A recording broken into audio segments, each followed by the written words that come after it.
Hello folks, welcome to the OceanState Cuisine, where in today's video, we're going to be making beef burritos.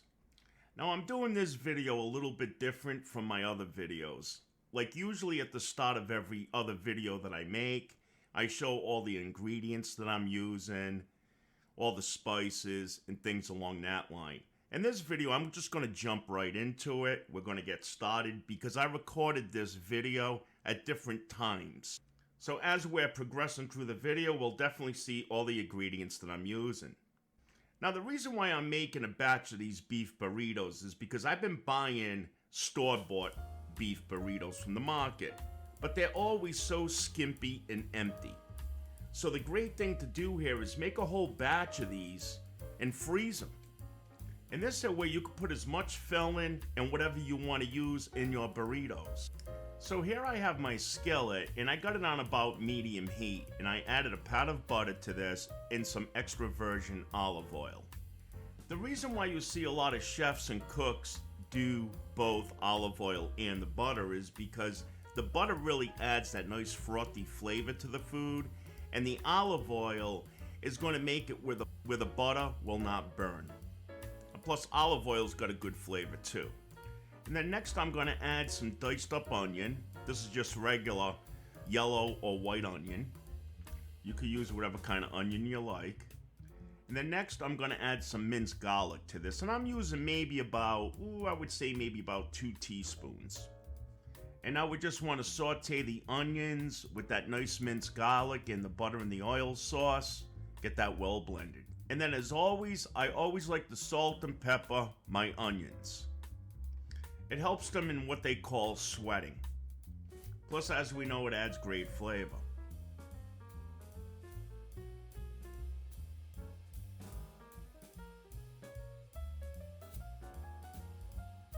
And then I'm going to transfer this over into a small bowl. And then back on the heat we go, and now we're going to start adding our ground beef. And for the amount of burritos I got out of this, I think I got about 5. I used 1 pound of ground beef. But now what I'm doing here is pressing the ground beef into the pan, and we're going to kind of flip it over like a big hamburger patty, and then start breaking it up with a fork. Or better yet, if you have like a potato masher. This here way we get some nice color on the meat, and plus it's easy to start breaking up this way. And we just want this to continue to cook for a couple of minutes. Now I'm going to add the garlic and the onion. And now it's time to hit the beef with some salt and some pepper. And then the next seasoning I'm using is a dash of chili powder, just to give it a little bit of heat and like that chili flavor. Again, maybe about almost 2 teaspoons, not even, maybe 1.5 teaspoons. Now it's time to break up the beef and then give it a good stir. I like to leave the meat a little bit chunky. I don't like it too fine. I like something to bite into inside of the burrito. And then in goes some taco mix. Now if you don't have taco mix and you have cumin and chili powder, you mix that together, it's pretty much the same thing. And this is what's really going to give it that flavor. And then next I'm going to put in a little bit of tomato paste, just like we see right here. I like getting the tomato paste in these tubes. It's really easy to store and to use. And now we're going to mix up everything really good, give it a nice stir, make sure everything's well blended, and then we're going to top it off with some water. And I'm adding enough water just to almost cover the beef, as we see right here. Adding the water really does a few things. It really combines and blends all the seasonings and the flavors together, and it gives it a base that we can now simmer this in. So we're going to simmer this until all that water and moisture has evaporated. So depending on how hot your range cooks, I'm going to cook mine on about a medium heat, maybe just a little less than a medium heat, and just let it go. And again, you do not want to cover this because the whole principle is to make that water evaporate. So now after about 15 minutes, this is what it's starting to look like. So we can see that it's definitely thickening up. And then again, you want to keep stirring it, and then you want to reduce the heat now because now it could start to burn.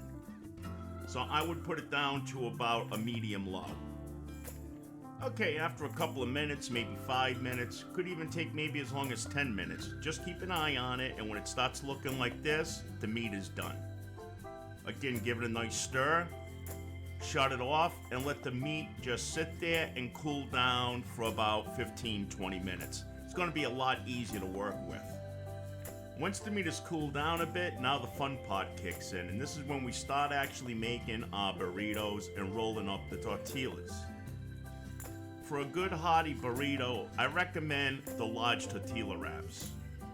These were the largest ones I was able to get. I even like the ones larger than these. And I got it on a piece of aluminum foil. We're gonna see why. Now, building it this way, I don't really recommend, but we're gonna see on the second one that I do. So in this one, I add the cheese first, and I'm using refried black beans. You can use the whole beans, sometimes that even tastes better, but I do like the refried beans in mine. So that's what I ended up using, and I'm using a lot of cheese. And I like this thick cut, chopped cheddar cheese. It's got a really good taste to it. But now, in the meantime, we want to be heating up our frying pan. We want to clean it out first, and we want to heat it up on about a medium to low heat. And we're going to see why. After adding a good small handful of cheese at the bottom, I then topped it with the ground beef. But the second one we're going to see, I'm going to do a little bit different. And then here, I'm going to add my refried beans. We're going to add this to the top of the beef. And now, if you like using the whole beans, I recommend either kidney beans, a chili bean, a black bean. And if you're using a whole bean, I don't think it matters on which layer you add first. I've even used baked beans in my chilies, but I rinse off the sauce that it comes in because I don't want it sweet. And then next what I'm going to do is I'm going to run some taco sauce on this, just to give it a little more added flavor and moisture. So this is what I talked about at the start of the video. This is the reason why I'm making my own. Store-bought burritos never look like this. They don't have this much filling in them. And then next, I'm going to add more cheese to the top of all this. And that's pretty much it. Other things you could add to burritos if you want is chopped up peppers, vinegar peppers, whatever you like. Now comes the fun part, rolling this up. So the best way to roll up a burrito is to grab the sides, just like I am right here, and fold it in. And this is why you don't want the filling to go all the way to the edges. And then we're going to pick up the burrito shell, or I should say the tortilla, from our end. Just like we see here. So this is actually the bottom. I know it's the opposite looking at it in the video. And then we want to start going upward with it. So for here, you're mainly going to be using your two thumbs. And then as you're rolling upward to the end, you want to try to keep it as tight as possible and try to tuck in the ends a bit. Now, I watched a few videos of actual professionals making these, that work at a restaurant. And a lot of times they don't even tuck in the ends like I am, but I like mine better this way. It just gives a better finished product. But then they tuck it in at the very end. And then just roll it all the way, just like this. And you're pretty much set. And always keep it on the seam side down. Okay, now for the second burrito, I'm not going to talk through the whole thing. I'm just going to play some music here. And we're just going to watch the process.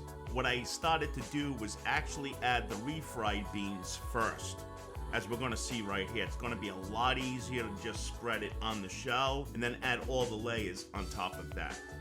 And I may speed it up a bit. So, enjoy.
So I think those look pretty darn good. Except for that little rip right there, but that's not a big deal. At the restaurant that I worked at, and even the childcare that I worked at, we made hundreds of these. Not actual burritos, but all kinds of wraps and roll-ups. So now next is the frying pan part, and we're going to see why we're going to be using the frying pan. Tortillas you want to cook a little bit, and we're actually going to be preheating the oven at about 330 degrees Fahrenheit. So now in goes some butter in this heated pan. And then next what I'm going to do is get each burrito, and we want to fry the seams. It's going to help seal it and keep it all together. And we're also going to stand it up on the ends and seal up the ends. And then I even fry the top part of it too, just to give it some color. And then after this, they're going to go in the oven at about 330 degrees Fahrenheit for about 20 to 25 minutes. And we're going to wrap them up first, each one in aluminum foil. What this is going to do is that it's going to finish cooking everything, make everything blend, that cheese melt. Man, these things are awesome. Yep, they're starting to get that nice golden brown color to them. Yeah, they're coming along just fine. Then once they're cooked a bit, we're going to remove them with a pair of tongs and get ready to wrap these up for the oven. Now keep in mind, I did make about 5 to 6 burritos in total. I don't cook them before freezing them. I will wrap them up in the aluminum foil and fry them off in the pan first, but then I finish them in the oven each time I actually eat one. And then once you wrap these up, put them on a sheet pan, put them in the oven for about 20 to 25 minutes, again on about 330 degrees Fahrenheit. So here they are on the pan now, and I'm just going to place them now in the oven. And now after about 25 minutes, I'm going to be taking them out of the oven, and we're going to cut them in half right through the aluminum foil. Just be careful that you don't get any pieces of aluminum foil in your sandwich, because we know what that could feel like if you got fillings. And I always cut mine on an angle. It makes it easy to eat, and it just looks nicer. Or if you don't want to cut yours, that's fine too. But I have to cut mine because this is for a video, and I got to show you guys on how awesome these things came out. Are you kidding me? Look at that, the oils, the cheese all melted in, the sauces. I mean, just look at that, nice and moist. You can't get that from a store-bought burrito. You can't even get that at Taco Bell. Then I got a little bit of dipping sauce on the side there. That's the taco sauce again. And again, you can add guacamole to your burritos. You could add salsa. The sky's the limit, so use whatever you like. So I hope that this video was enjoyable. And thanks for watching the OceanState Cuisine. And again, sub up for more awesome great eat videos on the way. Take care. Bye-bye.